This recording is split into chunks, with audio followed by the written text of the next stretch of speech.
Hey everybody, this week we speak with Dominique Dupuis from Dominique's Unique Ceremonies. or Love Times 2 Officiant on Instagram. She is one of our favorite people to work with. We first met her in a forest for a wedding that we picked up in COVID. Dominique Dupuis is also bilingual and she travels. In this episode, we get to talk to her about some of the unique weddings she's seen along the way of COVID. To kind of give you guys maybe an idea how to think outside the box on the theme that you might want to carry for your wedding. The booking process. We find out whether or not she works solely in Greater Sudbury or out of town as well. She's just such a sweet lady. She's so involved with her couples, and it's what attracted us to her right off the hop when we worked together. She's very down to earth. You guys will get to see that she's one of the preferred officiants around Greater Sudbury, and you'll get to see why after having a slight conversation with her.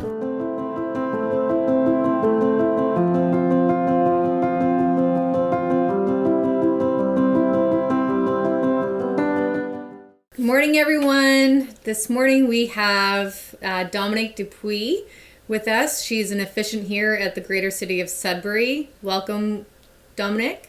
Thank you. Welcome. I'm so pleased to be here. So I'm going to get started with the questions. I wanted to ask you the obvious one, which we ask everybody all the time, is what do you do? How are you important when it comes to COVID weddings and planning those weddings? And what value are you going to bring to this podcast for us? That's a very overloaded question. And yeah, so obviously been an officiant for, I'm going into my 6th year now.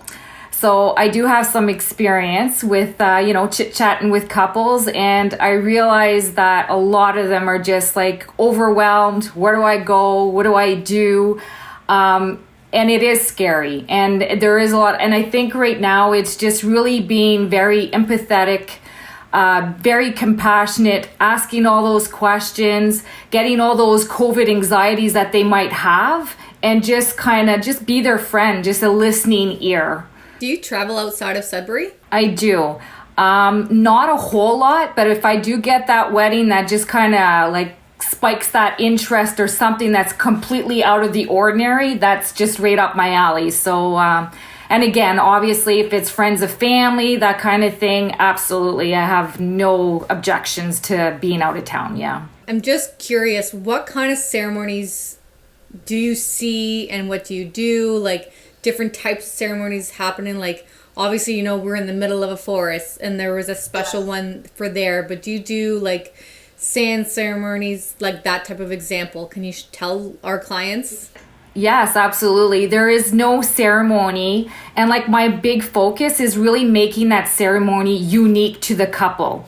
So basically what I do chit chat with that couple is I really like to know their love story. And usually when you have that conversation, and that's where you find out where they might not know, like that like little interest that they might have, and that we can incorporate in that and just either put some humor in the ceremony, or if there's that like religious background, like I've done saging, we've done hand washing, there's the knot ceremony, there's even land acknowledgement ceremonies that become real popular now, a wine ceremony, or for that young couple that's really fun and uplifting, I've done tequila ceremonies where everyone just kind of brings out the tequila and let's celebrate together, and this 1, 2, 3 salute to their new beginning, right? So, I mean, there's nothing that we don't try and kind of make it their own and unique ceremonies. So, I mean, that's what I thrive, and that's why I love what I do, is I look for something that's going to be completely unique, and that when they leave that wedding, it's just like, oh my God, I've never done that before, or,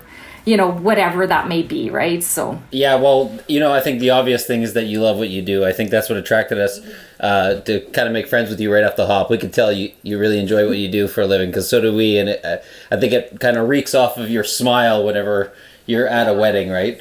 It doesn't look like just like another wedding. It looks like you're actually really happy to be there, So one of the questions I was going to ask you is, what are some of the objections you've heard since COVID weddings kind of became a thing, aside from the obvious like price, what are some of like the main objections you've heard from brides that are trying to plan with you? Like, what are some of the major stresses maybe that you've heard they're going through? I think it's more like, especially the ones who want that really large wedding, or if they have a large family and they really can't cut it down to those 50 guests, 10 guests. It's again just really being flexible, and they have to just really listen to themselves and what's really important to them. Is it just being married? Do you want to wait? And I think that through the whole process and just being flexible, so I do a lot of like tentative dates, and I say, you know what, there's no stress. Think about it, talk it over, talk to your family members, all of that, and then you make that decision, right? So it's just really being there and just listening. And I'm sure you guys are the same way, where it's just, there's no pressure. It's just, we get it. It's awful. It's not the best circumstances.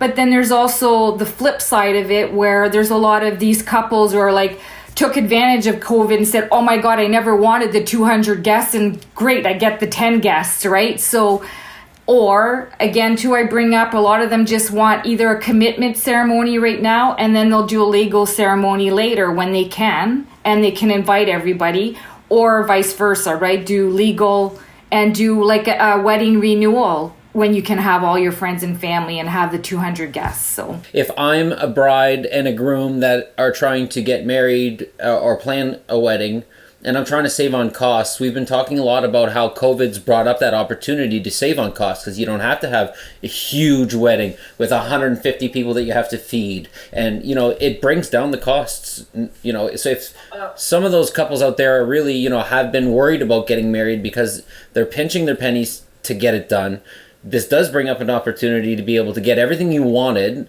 at the price you wanted. But I think a lot of brides don't know what's available out there. So maybe can you go into some of the options you would provide if they were booking you, that might be like different brackets of... Yeah, for sure. And one of them is, you don't have to get married on a Saturday. I mean, the venues are a lot less expensive if you do it on the Friday night, Thursday night. Another thing where I've done, and it was absolutely beautiful, is a Sunday brunch wedding. So you have mimosas, your costs are less expensive when you're doing a brunch than it is a big meal. If you still want the whole elaborate everything, there are alternatives. It's just a matter of just being a little creative. And I guess that's where we come in, right? So we've been around so many, and then seeing all these different elements or ideas, and it's putting them together where they can have their dream wedding, but at the cost or at that price point that they can afford. So, and which is really important. And it's just, I feel like it's just really listening, giving those ideas, throwing them out there, letting them think it over, and then they come up, or they feel like they came up with this, what's right for them, basically. I agree. I find that a lot, especially like last year and this year, that the Fridays and Sundays are starting to become like the new Saturdays. Yes. So we're really booking quickly on those Fridays and on those Sundays.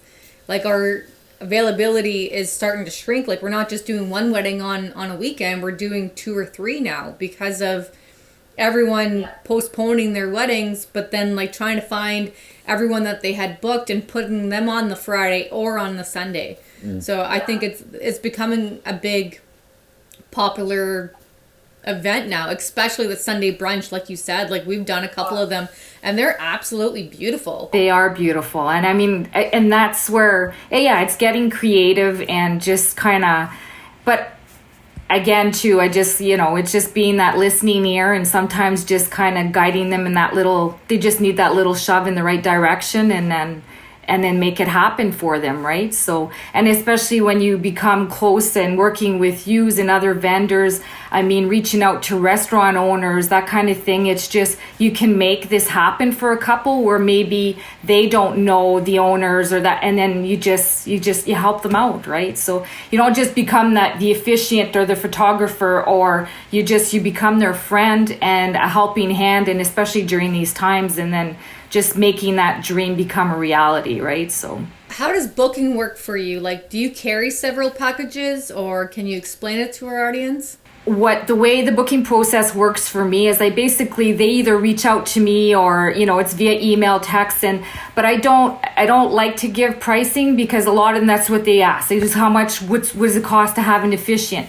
Well, there's a lot that goes into, so I usually like to have that, I call it like a 15-minute, let's call it a chemistry chat, because, you know, and it's just, first of all, let's see if we're a right fit for each other, because you might have that phone conversation and go, whoa, okay, she's not for me, or yes, so this is great.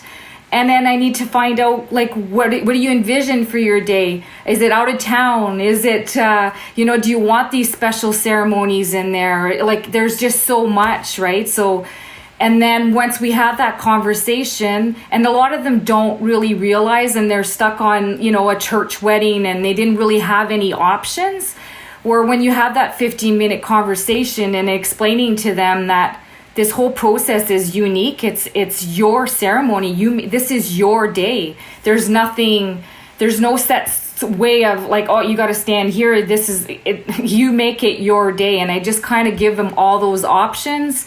I encourage them to give me feedback. You've been to weddings. That, you know, what do you like, what do you dislike from these weddings? So then I have an idea, and I kind of build a little folder, and then we chat, and it's a whole process, it's a whole year, but we also build that relationship. So by the time the day of, it's like we are friends, we are part of that family, and it just becomes so much more intimate, and that's why I'm like really big on that. But it's just, I need that phone conversation. I can't just say, okay, here's my price. We had a couple on that got married at the top of a mountain in Killarney this year, which brought a lot of adventure for us and the wedding season. You know, we really enjoyed the adventure portion of it, and it was something that we normally don't get to do because I think weddings are normally very traditional around here. We do get, obviously, you know, some extravagant weddings or some very unique weddings along the way, and tropical weddings always fit that bill. But I was really unsure as to how that was going to develop for COVID. But, you know, we ended up with a lot of unique weddings, you know, such as that Killarney wedding and the one we worked with you, obviously, in the forest as well. But I guess the question I had for you is, have you seen any other unique weddings aside from what we've kind of probably told the audience so far in regards to like uniqueness that might give them ideas on how they could go about maybe doing their wedding during COVID? One that really sticks out to me, and the one that I did in Perry Sound, was a couple. And they rented a cabin, and they just fell in love with this place. So they got married there, and because they have that original background, it was really important. So then, where I ended up fasting the couple, the wedding party were in a circle. And they did the hand washing that just symbolizes, you know, new beginnings, letting all the past flush and just enter all new love and light into the relationship. And then I went around and I saged all the guests. And one by one, the guests had the opportunity to give an intention to the couple. It was beautiful. And then they lit the fire that was right in the middle of everybody to just symbolize their union and the beginning. It was absolutely beautiful. It's endless. Possibilities are endless, right? So I know on your website there was one, and I don't want to give too much of a description because I want you to, but you were like in ice. Yeah, so this one is completely dear to my heart. So this was a girlfriend. I used to live out in the South Pacific, which is New Caledonia, which is an island next to Australia. And I lived there for almost 5 years. And I met Agnes, who we connected right away and became best friends. I left the island, I was 14 years old, and they got married at 18. And they were celebrating their 30th wedding anniversary, and we hadn't seen each other in 35 years. And when she found out I was an officiant, she told her husband, we're going to Canada. And she's gonna renew our wedding vows. So I hadn't seen her in 35 years, and I said, if we're gonna do this, we're doing this at Quebec at the Ice Hotel, and that's exactly where we did it. So it was amazing. It's absolutely beautiful. Like I know, like we've worked a couple of weddings with you, and every single wedding that we have done was absolutely gorgeous and different, unique. And when you had told me about that, I was like, wow, it's so beautiful. So I had to go and creep out on Facebook and on Instagram, like what everything looked like. And I'm like, look at them. I'm like, it's so beautiful. It was, yeah. It's definitely an experience of a lifetime, and I'm glad I went. I encourage everybody to at least experience that at least once in their lifetime. It's absolutely amazing. So I think we're pretty much done. I wanted to say thank you very much for joining us for this half hour. And I wanted to ask one last thing, was just how do we reach you, or how would someone reach you if they're looking to book you? Well, obviously the most popular is Instagram and Facebook. So Facebook is Dominique's Unique Ceremonies, and on Instagram it is Love Times 2 Officiant. And there's more information on there. My website, you can send me a text, email, doesn't matter. I'm available any way that the client prefers, we'll say. Well, thank you very much, Dominique, and we look forward to working with you as soon as this COVID lifts. Hopefully we find some good news tomorrow. I have everything crossed from my fingers to my toes to my legs. Oh, I know. I wish. Let's cross our fingers and toes. All right, girls. Well, thank you for letting me join your little party here. Okay, thank you.